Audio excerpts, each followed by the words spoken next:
So we live in a data-driven world in which we're having all of these problems about the dangers that come with data and the problem of trust. But a way of having the ultimate trust is actually to not give the data. And my challenge was to think about applications in a smart city that can improve the life of citizens and can have a great benefit for society without the necessity to collect data that comes with all of the dangers that we have seen a bunch of presentations about not having them. So let's see what the students came with. Thank you, Camilla.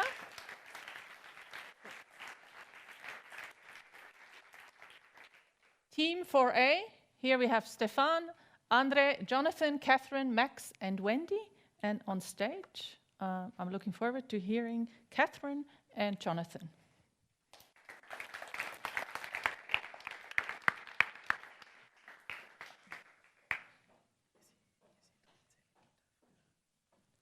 Hello, everyone. My name is Catherine. And I'm Jonathan. And to begin, I want you all to imagine the smart city of the future. Now, what is a smart city, you may ask? Well, it allows you to maximize your quality of life with the aid of technology. But even in smart cities, things can go wrong. Imagine, for example, broken public toilets, hopefully no cameras there, or a tree broken over a street, or something very annoying, potholes on the street.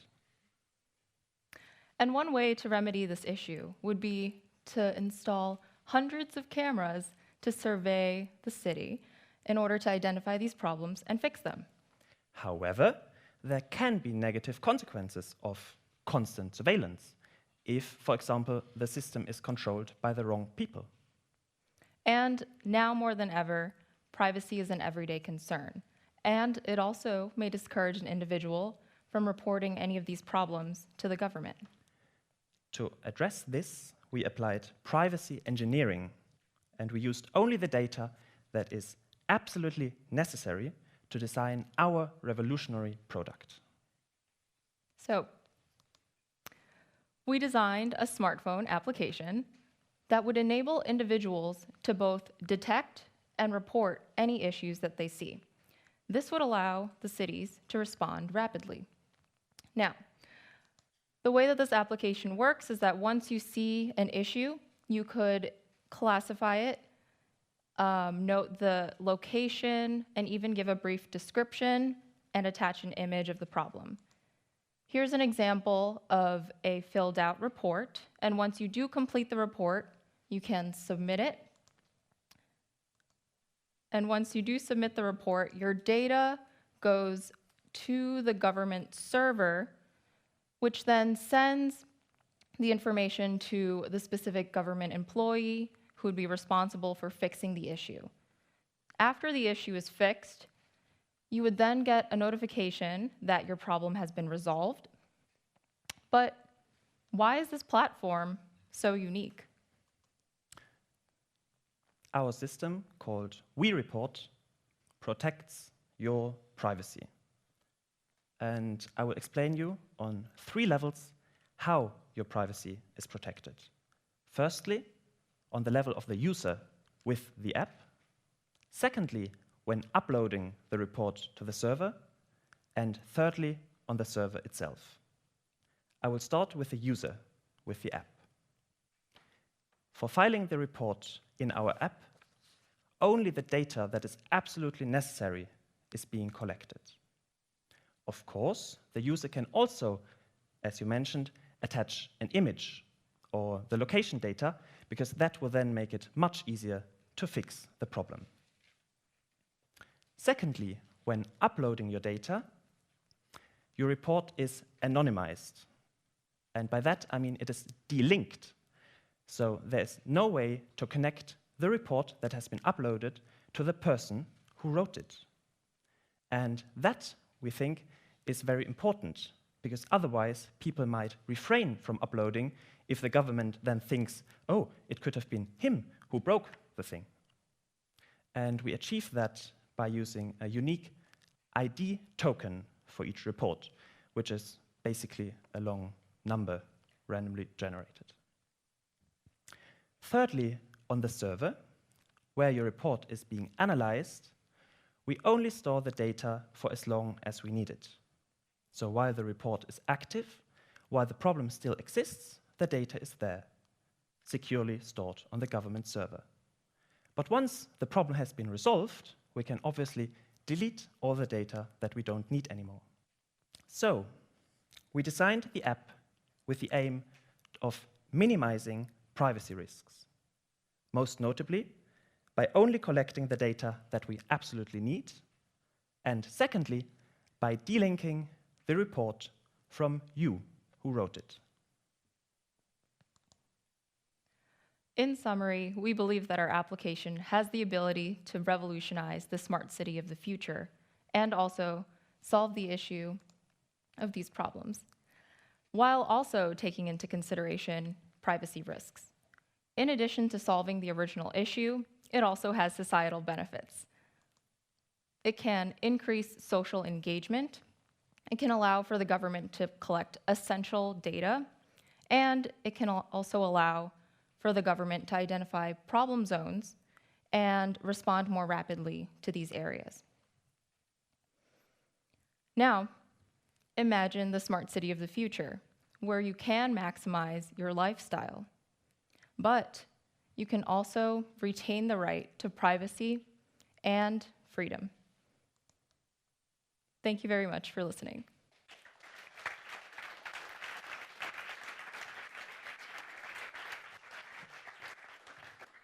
Catherine and Jonathan, you saw a QR code there at the end. I was told at breakfast that that webpage for this app is already in place, or put into place overnight.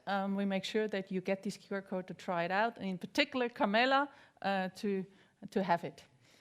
So thank you, Team 4A. Where's the rest of your team? Please get up quickly. Thank you.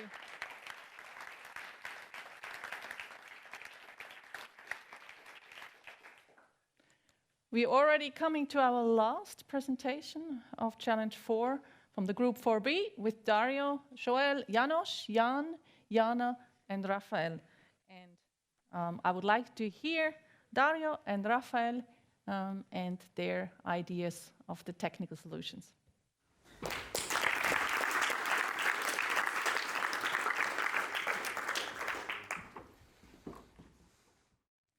Ladies and gentlemen, imagine you only had 6 years to live.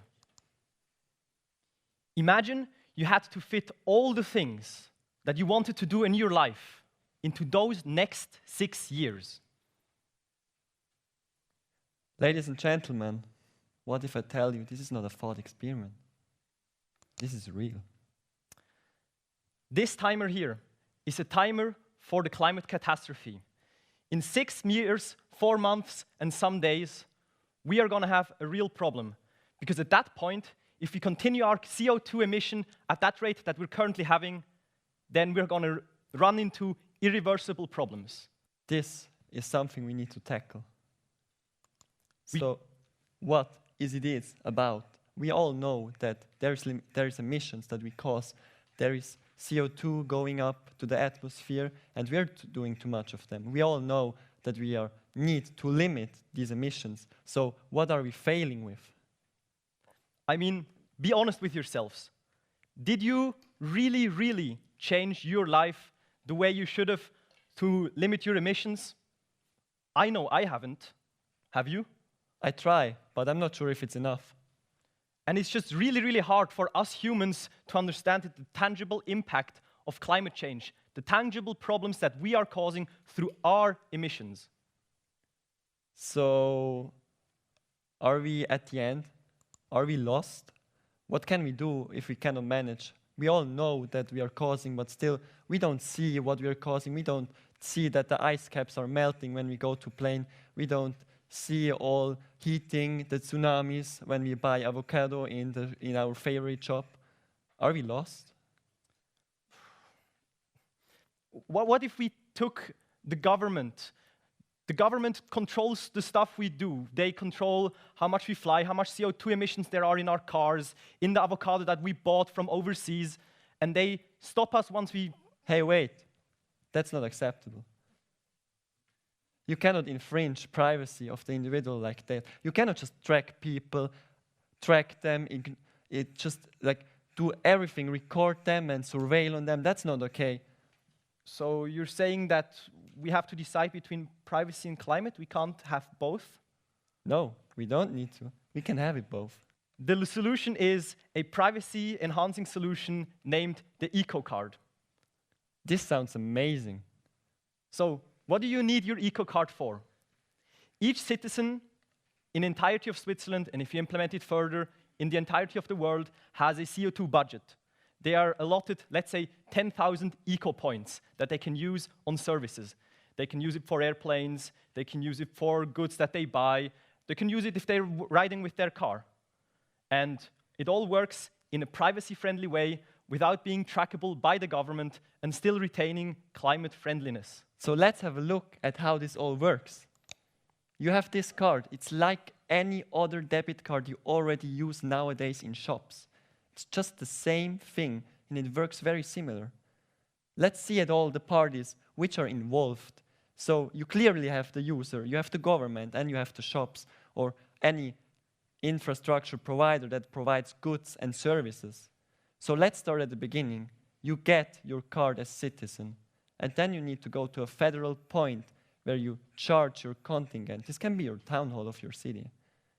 So this card, the chip on this card ensures that the guy working there can only load your contingent. They cannot see what your balance is. They do not see what you use it for. The only thing they can do is charge your card. So if the government doesn't know how much like eco points I have on my card, how do I keep track of it myself? Like, how do I know how much I spent and where I spent it? That's not a problem. We have a solution for this. You have a private PIN that you can use to authenticate with the card and see and have a look at your balance, see where you spend it, see where you made the transactions and what you're causing emissions for. And it works the same way if you go into a shop. It's just like a debit card you use all nowadays. You go there, you buy your things, it says, this causes so much emissions, we're gonna deduct 500 points, for example. You enter your PIN, and the only thing this terminal can do is tell your card, deduct 500 points.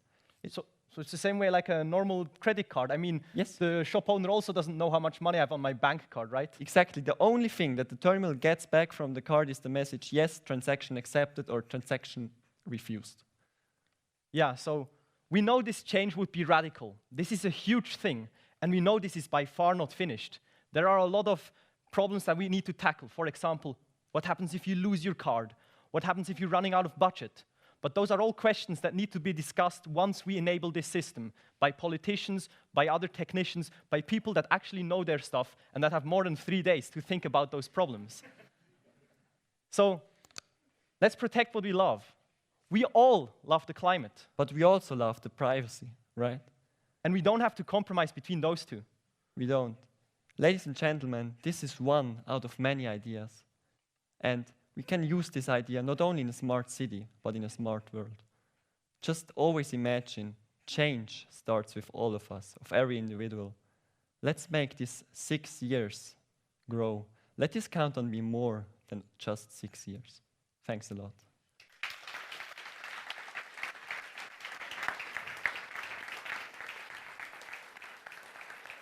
Thank you, Dario and Raphael. Thank you to the team of 4B. Where are they? Please get up quickly.